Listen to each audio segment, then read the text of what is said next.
Assalamualaikum warahmatullahi wabarakatuh. Izin perkenalkan, saya Musyarofa, mahasiswa pasca sarjana Administrasi Publik Universitas Sultan Ageng Tirtayasa. Di sini saya akan menjelaskan berkaitan dengan transformasi administrasi publik dari Old Public Administration ke New Public Management atau lebih dikenal dengan OPA dan NPM. Baik, administrasi publik. Apa itu administrasi publik? Administrasi publik merupakan ilmu dan praktik yang mengatur bagaimana pemerintah menjalankan fungsi-fungsinya dalam memberikan pelayanan yang baik kepada masyarakat. Nah, seiring perkembangan zaman, paradigma administrasi mengalami perubahan untuk menjawab tuntutan masyarakat yang semakin kompleks.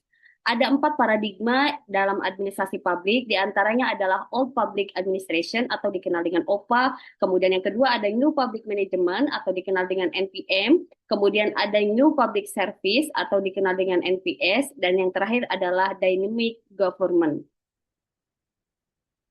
Baik, dari 4 paradigma tersebut, ada 2 paradigma yang utama, yaitu Old Public Administration atau OPA dan New Public Management atau NPM. Nah, kedua ini akan saya bahas berkaitan dengan transformasi administrasi publik. Nah, dari Old Public Administration, OPA, menurut Max Weber dalam teori birokrasi bahwa Old Public Administration atau OPA adalah paradigma administrasi publik yang berkembang pada akhir abad ke-19 hingga pertengahan abad ke-20. OPA memandang bahwa organisasi pemerintah harus dijalankan secara rasional, hierarkis, dan berdasarkan aturan yang jelas agar tercipta ketertiban dan efisiensi administrasi.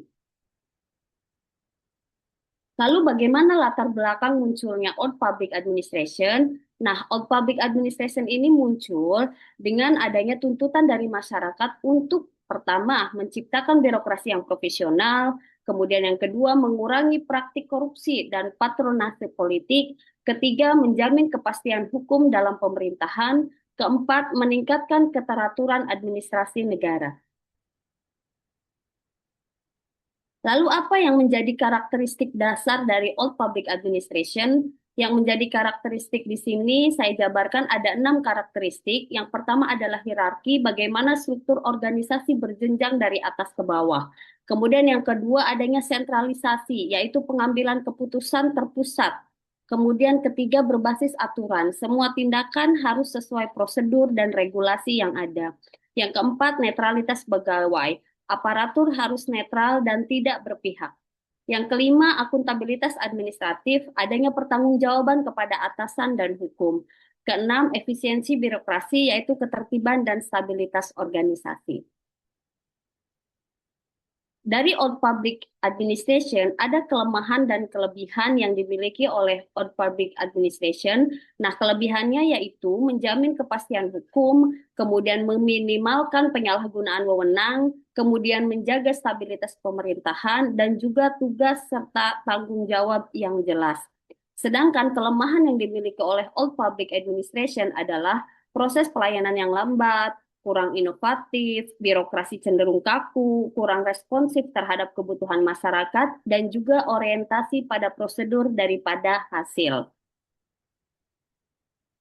Baik, tadi sudah dijelaskan bagaimana Old Public Administration. Sekarang kita akan beralih kepada New Public Management atau biasa dikenal dengan NPM. New Public Management adalah paradigma administrasi publik yang muncul pada tahun 1980-an sebagai respon terhadap kelemahan birokrasi tradisional.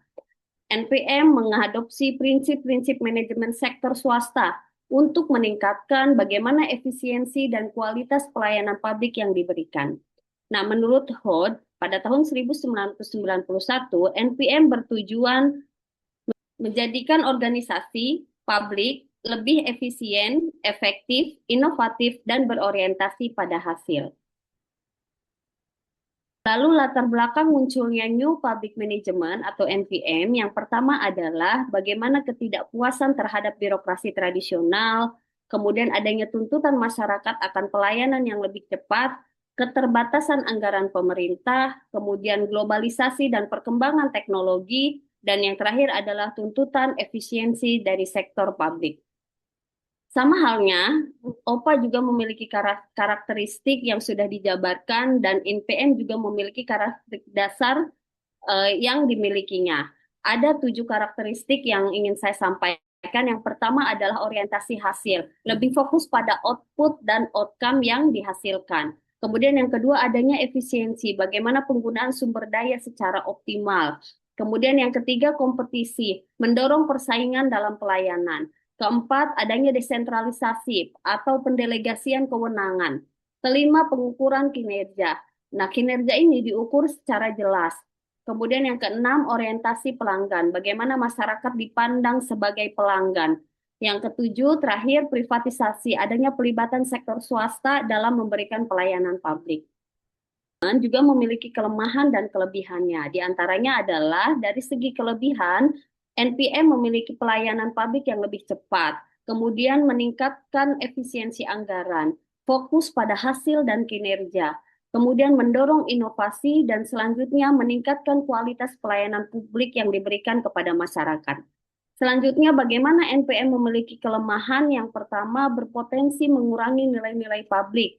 Kedua, fokus berlebihan pada efisiensi. Ketiga, risiko privatisasi yang berlebihan. Keempat, ketimpangan akses pelayanan bagi masyarakat miskin. Dan yang terakhir, adanya akuntabilitas publik dapat berkurang. Tadi sudah dijabarkan bagaimana OPA dan NPM. Lalu, apa sebenarnya perbedaan Old Public Administration dan New Public Management? Di sini saya akan menggambarkan berkaitan dengan perbedaan dua paradigma tersebut antara OPA dan NPM. Dari segi aspek, lebih fokus pada OPA lebih fokus pada prosedur dan proses dan prosedur.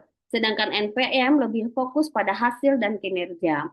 Sedangkan secara struktur organisasi, OPA lebih condong secara hierarkis dan NPM lebih condong fleksibel secara struktur organisasi. Sedangkan untuk pengambilan keputusan di OPA sentralistik, sedangkan di NPM desentralistik.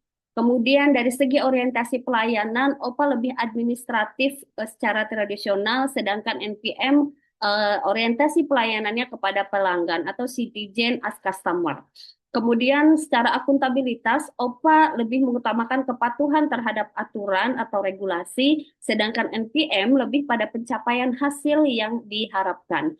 Bagaimana ukuran keberhasilan? OPA mengukur keberhasilannya bagaimana ketaatan secara prosedur, sedangkan NPM untuk mengukur keberhasilannya bagaimana efektivitas dan efisiensi dari program tersebut. Kemudian bagaimana gaya manajemen OPA, OPA dengan gaya manajemen birokratis, dan NPM dengan gaya manajemen secara manajerial. Terakhir, peran pemerintah melalui OPA itu pelaksana utama, sedangkan peran pemerintah melalui NPM itu pengarah dan pengawas. Selanjutnya saya akan mengambil studi kasus pada RSDP Serang atau Rumah Sakit Derajat Prawira Negara. Nah, RSDP Serang ini telah berdiri sejak tahun 1938. RSUD Derajat Prawira Negara merupakan rumah sakit umum daerah milik pemerintah Kabupaten Serang yang menjadi salah satu rumah sakit rujukan utama di Provinsi Banten. Nah, rumah sakit ini berperan dalam memberikan pelayanan kesehatan tingkat lanjut bagi masyarakat Kabupaten Serang dan wilayah sekitarnya, seperti Cilegon, Kota Serang, Pandeglang, dan wilayah sekitar yang ada di Provinsi Banten. Nah, setiap hari RSDP Derajat Prawira Negara ini melayani ratusan pasien setiap harinya, sehingga RSDP menjadi garda terdepan dalam pelayanan kesehatan masyarakat di Provinsi Banten. Dengan visi utama menjadi rumah sakit terbaik dengan pelayanan profesional dan berkualitas di Banten. Lalu bagaimana era OPA RSDP Serang yang dilakukan sebelum adanya transisi pada New Public Management. Nah, sebelum adanya transisi atau transformasi, RSDP beroperasi dengan karakteristik administrasi tradisional yang kaku. Beberapa di antaranya adalah ada antrian fisik. Pasien harus datang dini hari untuk mengambil nomor antrian berobat secara manual. Kemudian adanya administrasi kertas, yaitu rekam medis dan juga pendaftaran masih menggunakan dokumen fisik yang memang rawan rusak dan hilang. Kemudian yang ketiga, adanya birokrasi berlapis. Ini biasanya proses rujukan dan pembayaran yang panjang dan melelahkan dioper sana-sini begitu. Kemudian yang terakhir, adanya sentralisasi informasi. Bagaimana masyarakat kesulitan sekali untuk bisa mendapatkan informasi terkait ketersediaan kamar. Lalu di era transformasi ini, adanya transisi New Public Management pada RSDP Serang, yaitu bagaimana diimplementasikannya melalui implementasi BLUD. BLUD adalah Badan Layanan Umum Daerah. Nah, status BLUD ini memberikan RSDP, Rumah Sakit Derajat Prawira Negara, secara fleksibilitas dalam pengelolaan keuangan dan otonomi manajerial untuk merespon kebutuhan pasar secara cepat. Apa saja dari transisi New Public Management yang ada di RSDP Serang? Yang pertama adanya kemandirian ekonomi. Bagaimana RSDP mampu mengelola pendapatan rumah sakit itu sendiri untuk meningkatkan pelayanannya secara langsung kepada pasien. Kedua, bagaimana adanya rekrutmen profesional. Bagaimana RSDP mampu mengadakan sumber daya manusia non-PNS untuk memenuhi kebutuhan spesialis atau tenaga kesehatan. Kemudian yang ketiga, adanya efisiensi anggaran. Pengadaan sarana dan prasarana berdasarkan skala prioritas medis yang memang diprioritaskan oleh RSDP Serang. Keempat, akuntabilitas. Bagaimana RSDP Serang memberikan laporan kinerja berbasis standar pelayanan minimal atau SPM.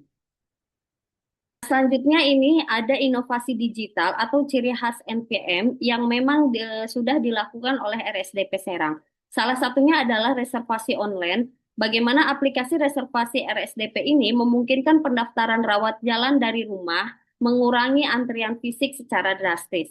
Kemudian ada SIMRAS terpadu. Nah, sistem informasi manajemen rumah sakit yang mengintegrasikan data medis, farmasi, dan keuangan dalam satu database digital.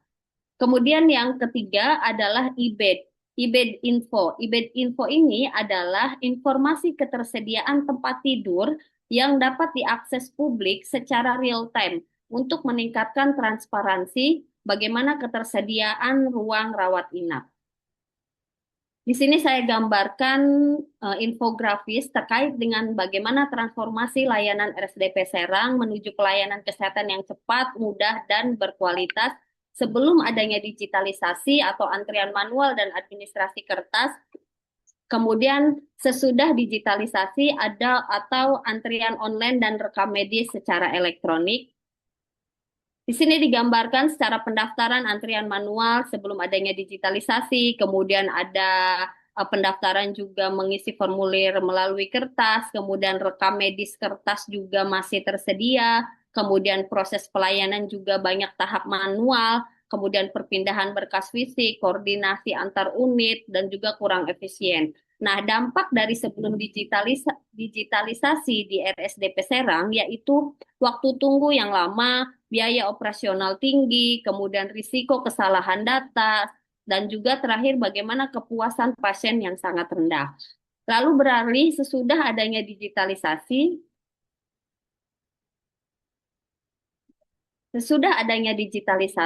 antrian tidak lagi panjang atau pasien tidak lagi datang lebih awal ke rumah sakit, cukup mengantri secara online, pasien daftar dari rumah, kemudian ambil nomor antrian secara online, bisa lihat estimasi waktu kedatangan, dan lain sebagainya. Lebih praktis, hemat waktu, dan tidak perlu antri lama.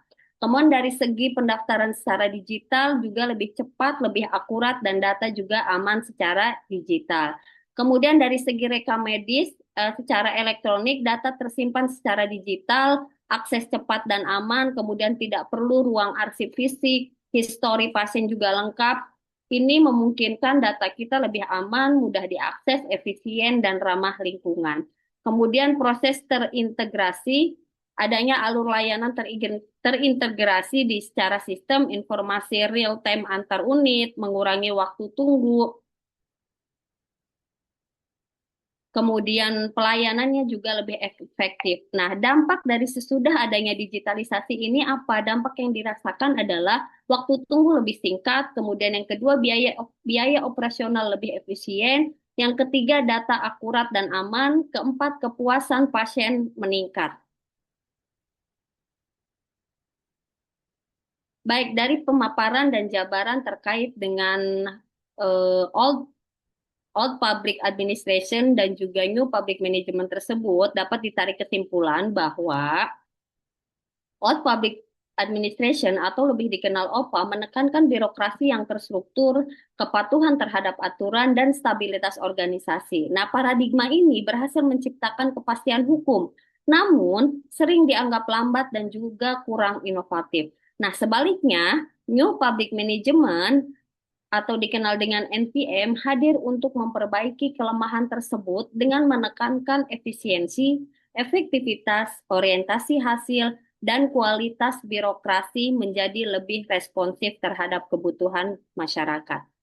Kemudian transformasi pelayanan di RSDP Serang dari era OPA atau Old Public Administration menuju NPM, New Public Management, merupakan sebuah keharusan untuk merespon bagaimana dinamika kebutuhan masyarakat.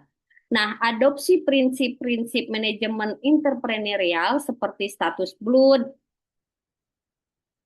kemudian digitalisasi, dan juga remunerasi berbasis kinerja telah berhasil meningkatkan efisiensi operasional dan kualitas pelayanan secara signifikan, sehingga menjadikannya RSDP Serang lebih responsif, lebih cepat, dan berorientasi pada kepuasan pasien. Selanjutnya, bagaimana kesimpulan tersebut? Ada juga kesimpulan dari segi adanya pergeseran nilai. Bagaimana pergeseran nilai ini bisa dikatakan bahwa dari yang tadinya prosedural ke hasil. Bagaimana OPA mengutamakan kepatuhan formalitas hukum demi keadilan prosedural, sehingga NPM menggeser orientasi ini ke pencapaian hasil akhir atau outcome yang nyata bagi masyarakat. Selanjutnya dari birokrat ke manajer. Adanya administrator publik di era OPA berfungsi sebagai pelaksana perintah administratif. Di era NPM, mereka dituntut bertindak sebagai manajer profesional yang fleksibel. Kemudian yang ketiga, dari adanya monopoli ke kompetisi. NPM mengakhiri dominasi monopoli tunggal negara dalam penyediaan layanan melalui skema privatisasi, kemitraan atau KPS, dan pengenalan iklim kompetisi. Demikian yang bisa saya sampaikan terkait dengan transformasi administrasi publik dari era OPA ke NPM atau Old Public Administration ke New Public Management. Sekian, terima kasih, dan Assalamualaikum warahmatullahi wabarakatuh.